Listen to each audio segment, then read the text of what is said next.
job in the work as expected, and exercising a good values in the company. Loyalty in a workplace doesn't mean staying for years with the company. For me, it means doing your responsibilities, enjoying your job, and doing your best. To me, loyalty to a company is seen in not engaging in any activity that is detrimental to a company's competitiveness in the market. And it's also seen in an employee's productivity and his commitment to his job. Now, this loyalty, feeling of loyalty, is born out of the feeling of being taken care of by the company, and that's how an employee becomes loyal to the company. Loyalty in the workplace is being effectively efficient in everything you need to do, 100%. You get a tremendous amount of loyalty and pride that people with disabilities bring to your workplace. Wild Oats Bakery and Cafe is located in downtown Brunswick, and we've been in business for a little over 16 years. Within the workplace, and it really changes the dynamics of what goes on in your workplace. I think people are more respectful of each other. The accommodations that we've made have been just things that we can do in-house. Maybe printing recipes in a larger format, or having pictographs of something that might be tricky to write. Nexus, it comes back to me. It comes back to the work environment in just a variety of ways. In the loyalty that it breeds in other employees, and the loyalty that it breeds in customers. And I think that that's an important piece that you just can't get any other way. Reports out of South Korea say that North Korea has been developing a new long-range ballistic missile. South Korean intelligence sources were quoted as saying this is a separate program from the one that led to a failed rocket launch yesterday. The North apparently carried out 4 tests over 16 weeks until early this year at a test facility on the northeastern coast. Yesterday's rocket exploded in midair after flying for just 2 minutes, but Japan is calling for crisis management measures. A senior defense official says they will surely do something in order to restore their damaged dignity, and he raised the possibility of an upcoming nuclear test.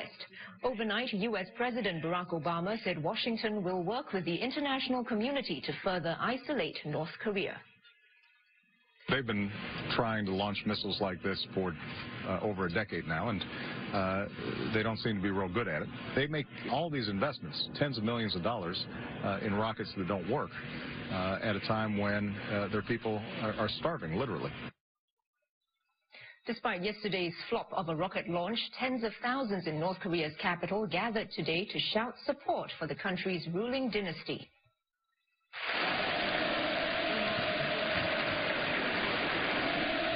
Kim Il-sung may have died 18 years ago, but the North Korean people are still calling out Manse, or long live their eternal president.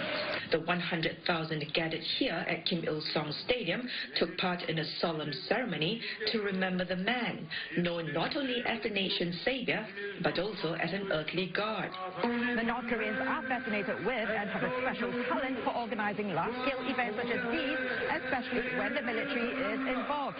Under Kim Jong-il, much of the emphasis has been placed on developing the military on the pretext of defending the country, but some say that this has given undue advantage to the military, which has enjoyed special privileges that the ordinary people do not enjoy.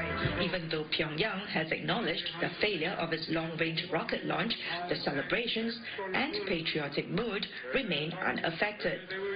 미국의 군사력은 군사기술적으로는 좀 발전됐는지는 모르겠지만 앞으로 전쟁을 하면 우리한테 100번 다 패할 겁니다. Even though the U.S. has threatened sanctions, the North Koreans remain defiant.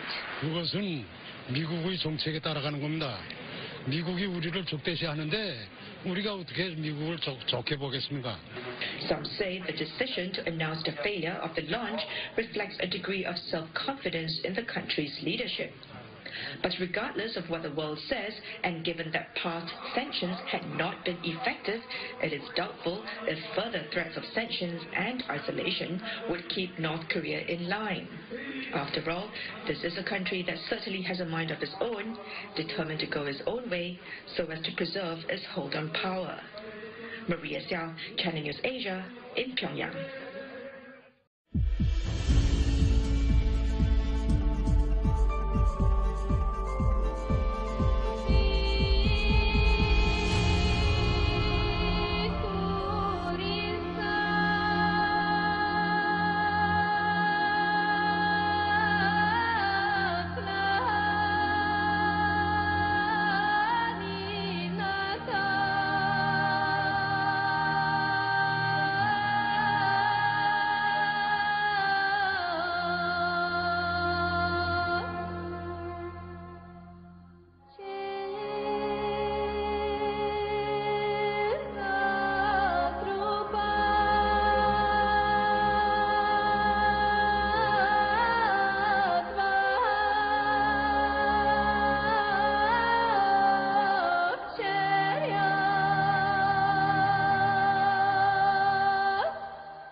far will you go to keep a promise?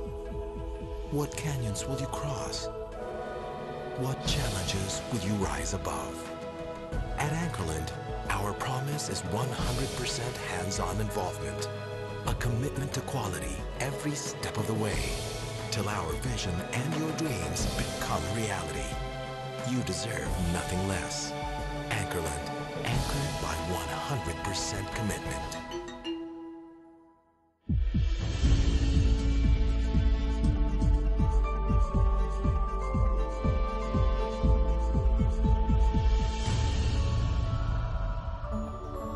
Sales and marketing is about keeping promises. Not about empty words for the sake of quota. It is about committing to the client. And meeting, even surpassing expectations. At Anchorland, we believe that everything should be anchored on 100% commitment. Only then can we rise to greater heights. That was the Anchorland Sales and Marketing Force doing this radio commercial hands-on. Anchorland, anchored on 100% commitment. In December 2009, the President announced a temporary surge of forces into Afghanistan. When the President ordered the surge in the first place, it was for the purpose of refocusing our efforts on disrupting, dismantling, and defeating al-Qaeda, reversing the Taliban's momentum so it could not overthrow the Afghan government, and strengthening Afghan security forces and their government so that they can take responsibility for their own country. The President had a clear strategy, and because of the extraordinary sacrifice of our service members, the greatest fighting force the world has ever known, that strategy is succeeding. And as a consequence, the President is making good on his commitment to bring our young men and women home right on schedule. We will be able to remove 10,000 of our troops from Afghanistan by the end of this year, and we will bring home a total of 33,000 troops by next summer, fully recovering the surge I announced at West Point. After this initial reduction, our troops will continue coming home at a steady pace as Afghan security forces move into the lead. Our mission will change from combat to support. By 2014, this process of transition will be complete, and the Afghan people will be responsible for their own security.